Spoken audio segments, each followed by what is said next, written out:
Hi mga kalods, it's me again, Gibo, ang simpleng vlogger at isda ng Kapis. Isang umagang kay ganda para sa ating lahat mga kalods. At habang tayo ay nakaupo at nag-iisip kung ano ang ating gagawin ngayong araw, at ito si mamang inaayos ang kanyang paninda sa kanyang mumunting tinda-tindahan. At si Jitjit Buragwit at Inong ay abala sa paghihiwa ng manok na para lutuin para sa kanilang ekskursyon sa beach kasama mga team nila na Lunoy Ignite. Napagpasyahan kasi nila na ang kanilang pinanalunan ay kanila na lang ihanda sa kanilang outing. At agad ko na din pinuntahan ang aking mga alagang manok. At napakain ko na din pala yan kanina ng pagkagising ko.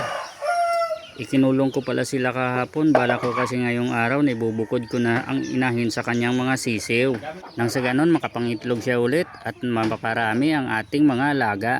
At kinuha ko na ang inahin para mapaliguan at agad ko nang dinala sa may puso o bomba. Tawag dito sa amin. Baka ano isipin nyo sa bomba? Di po yan sumasabog o naiisip ng iba. Ang bomba po ay isang pinagkukunan ng tubig namin dito.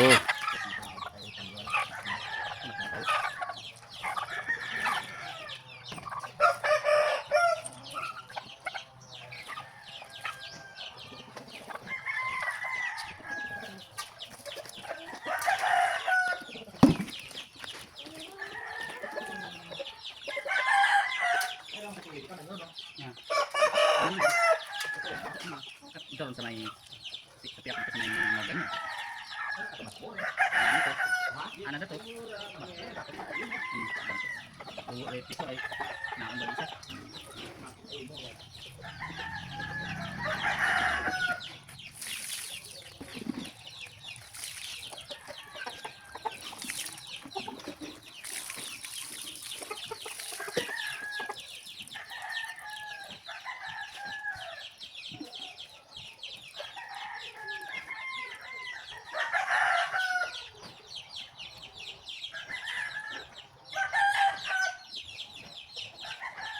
Matapos ko nga mapaliguan, akin munang dinala sa may initan o sinisikatan ng araw para madaling matuyo.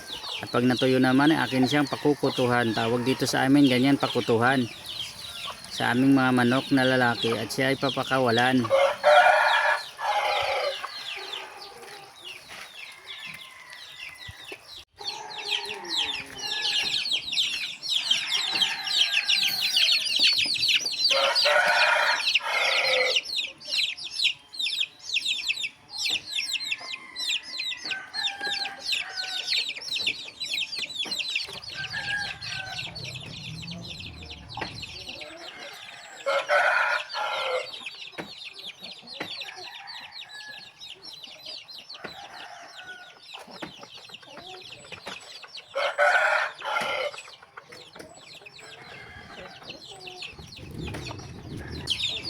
Binilad ko muna yung pinaligoan nating nanay ng ating mga sisiw para pagkatuyo niya paano natin so papakutuhan ba sa lalaking manok saka ating papakawalan para makapangitlog ulit.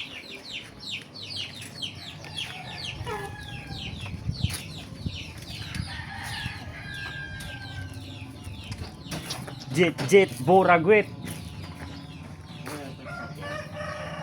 Jitjit Buragwit. Kaya hanggang dito na muna mga kababayan. Gusto niyo bang magkapera kung Aldo mga kalods? P677 pero palala lang, bawal ito sa mga bata. Nasa comment section ng link.